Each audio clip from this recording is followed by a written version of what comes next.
hello. I made it.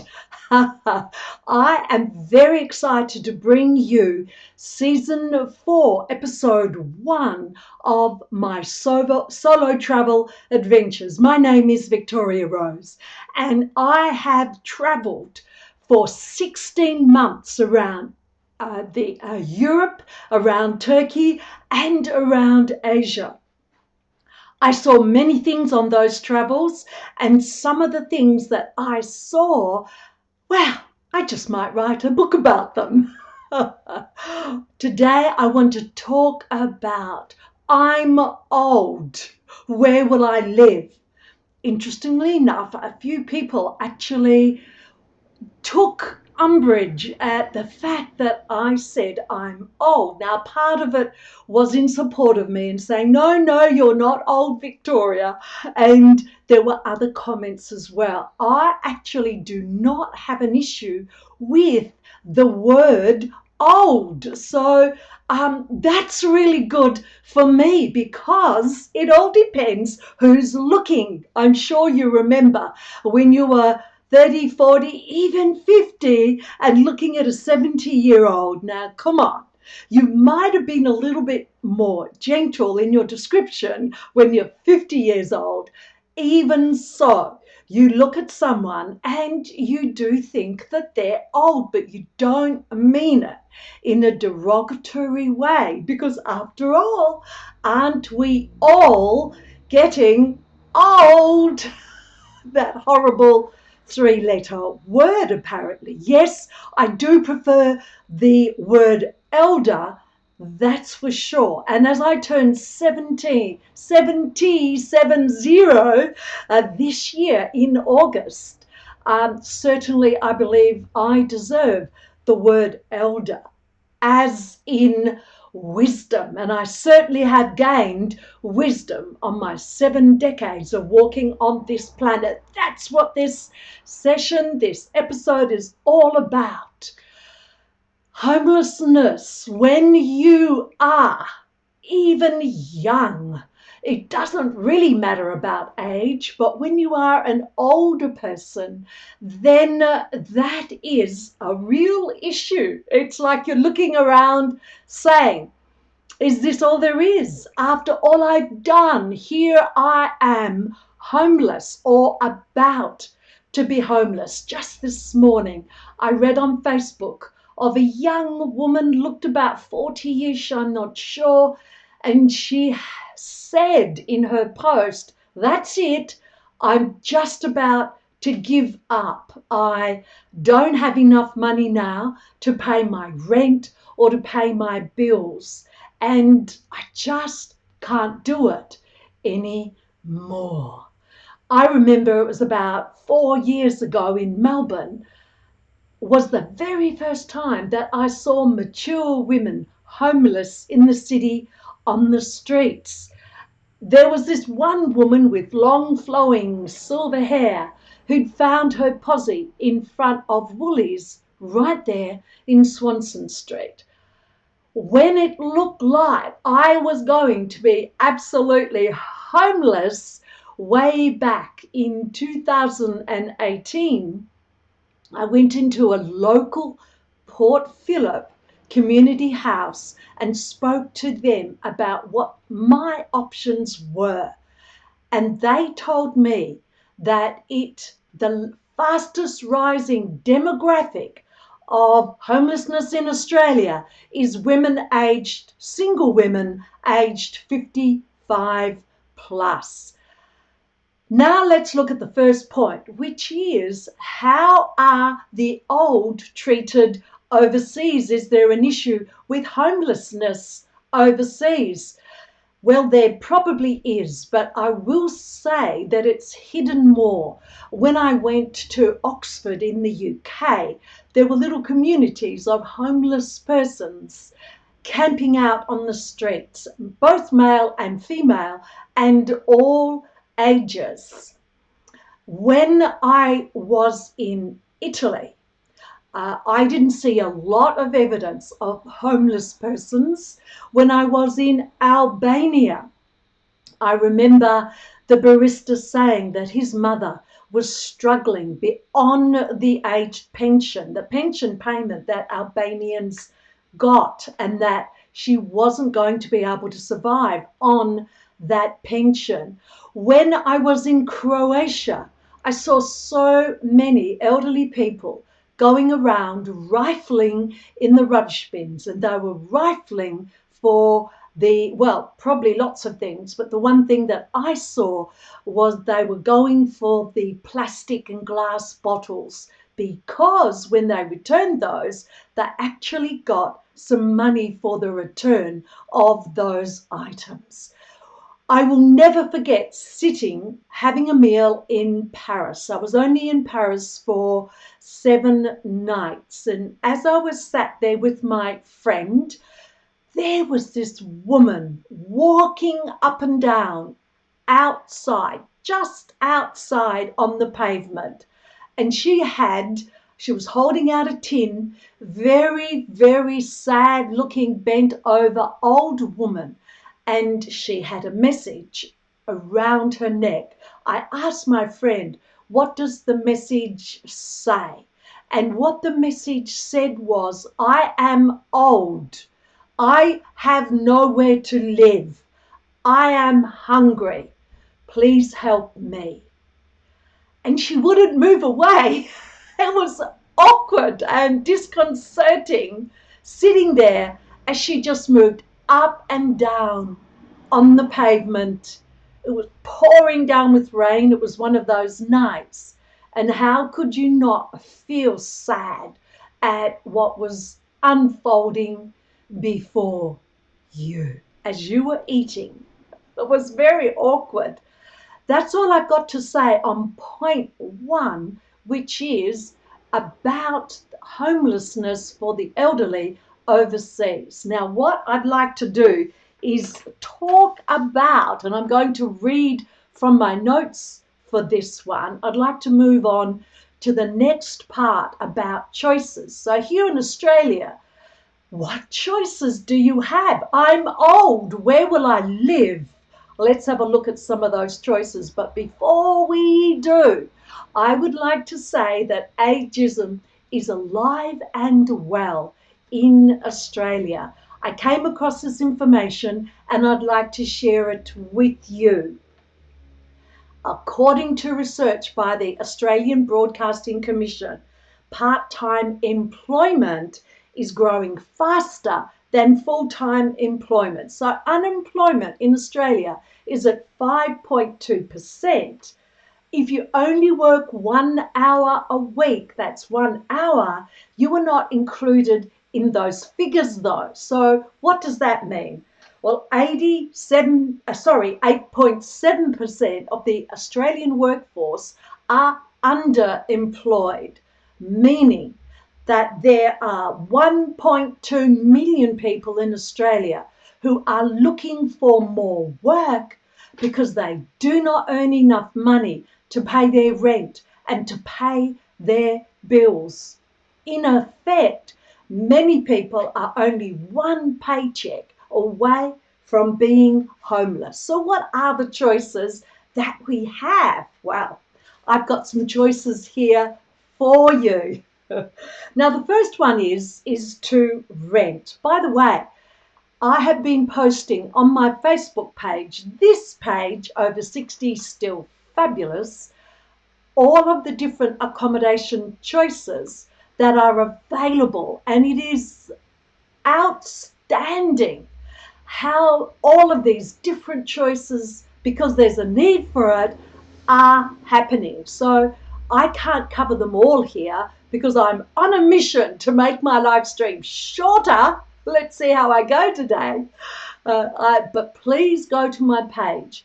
Those pages on accommodation choices are, without a doubt, my most popular posts on that page. So anything that I talk about through this live stream, you will find it mostly on my page. If you have any comments, if you have any questions, comment, question, ask your question, because if you don't ask, You'll never know. Isn't that true?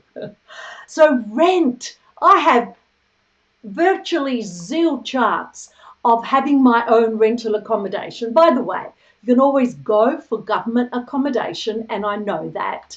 And you do have to wait, which is fair, right, and proper, because they have massively long waiting lists. But if you're looking at government accommodation, you need to go in and put your name down right now.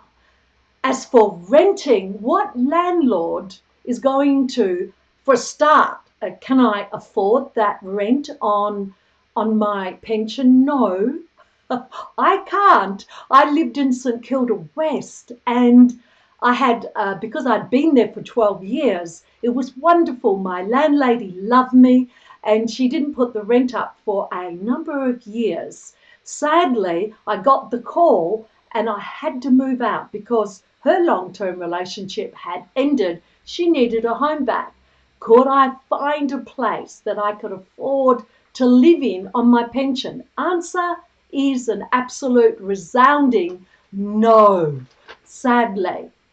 But not sadly, because that started me on my journey. If that hadn't have happened, I would probably still be sitting in that rental accommodation in St Kilda West and not had the amazing adventures that I have had.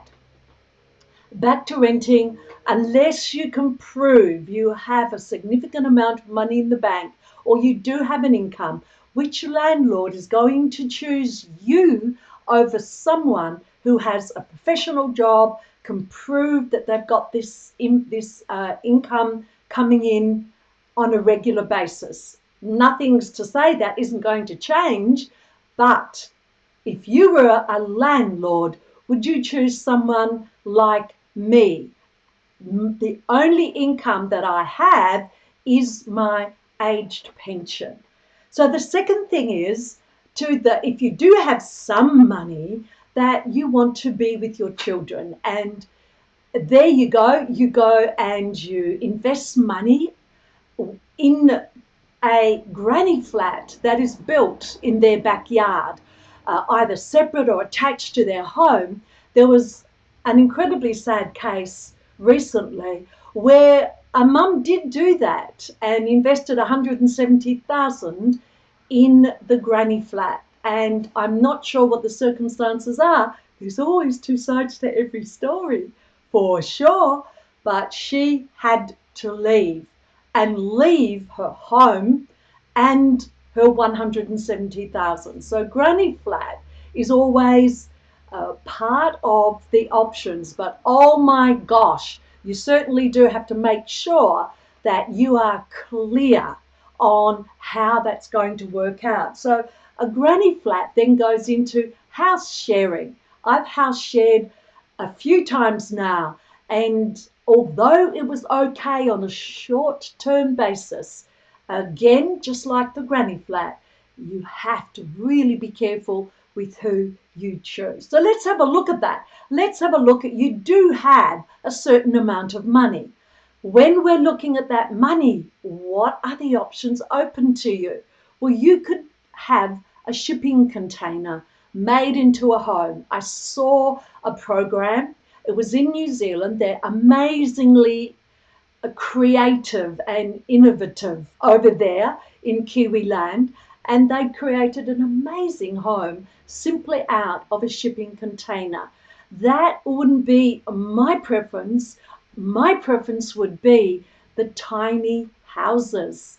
I have posted on my Over 60 Still Fabulous Facebook page some stories around different types of tiny houses. So in New Zealand, a Chiron Goss has bought and is developing a tiny house village. And in this tiny house, people can buy into it. It's been approved because councils generally don't like tiny houses. It's been approved, and Chiron is hoping that the residents will be able to take a part of the income from the little shop that's actually in that development area. So that's very interesting. And I would like that because let's face it, perhaps you're not like me, but I like my independence.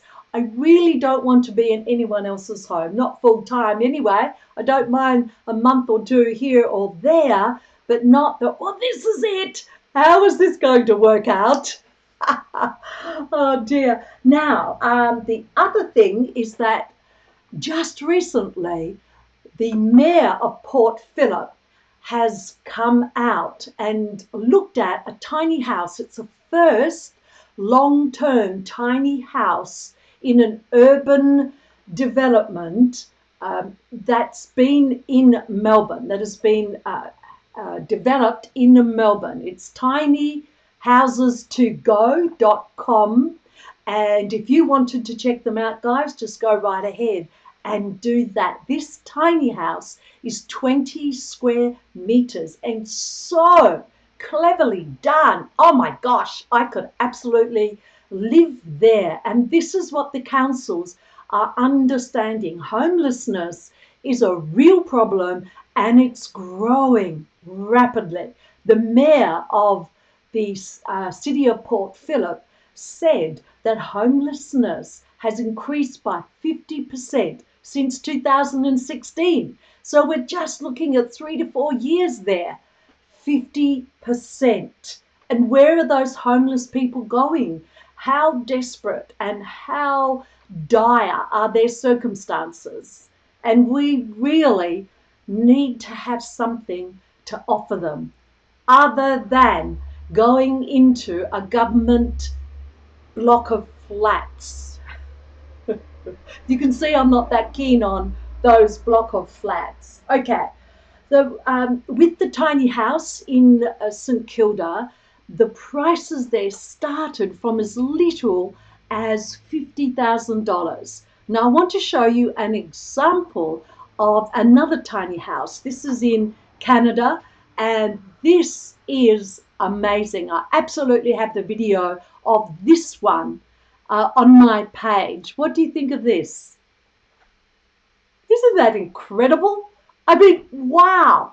Those guys went from a big home, redeveloped this one, and absolutely made it as much as they could like the big home that they came from.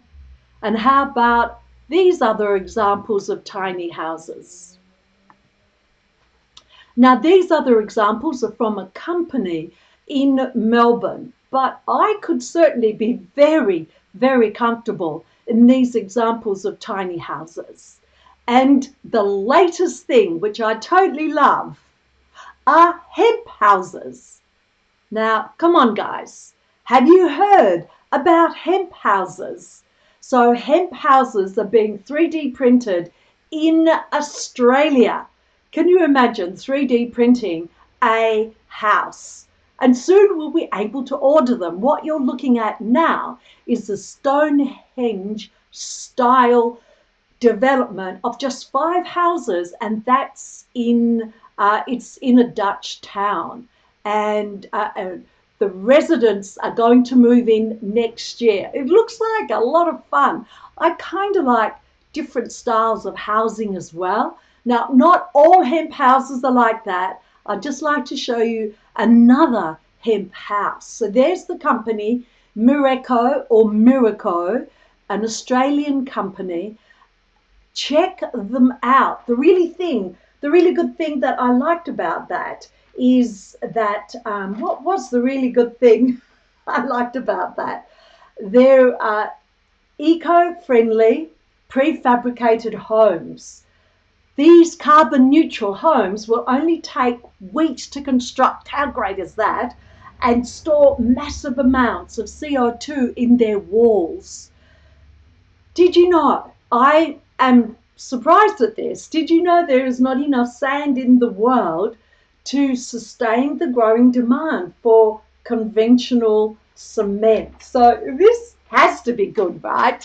So there we go, another option. And out of all the options, I must say, I'm really excited by this idea of hemp houses. So did you like that idea of hemp houses? There are so many choices available to you. Do not feel that you're stuck. Find a way to live how you want to, not as your family, i.e., your children, or your friends say that you should live. So here's the last part. The first part was, how do the older live in Europe? I was able to give you a very brief overview of that. The second point I wanted to make, I should do it that way. The second point I wanted to make was, what are the choices available to you? So of the choices I've shown you so far, you can rent, or you can apply for government accommodation. You can, a shipping container is the go as well. There are tiny houses, which is a revolution, much needed. And my favorite is the hemp houses. Now, the third point I wanted to make was my story. As I've told you, I was virtually kicked out of my, because you feel that way. It's not really true, but you feel that way when you've been living somewhere for well over a decade, 12 years, and now you have to move out. It's an incredibly gut-wrenching situation to be in. And on top of that, only a month or two after, I had to deal with the death of three close family members. Oh, thank you for that thumbs up.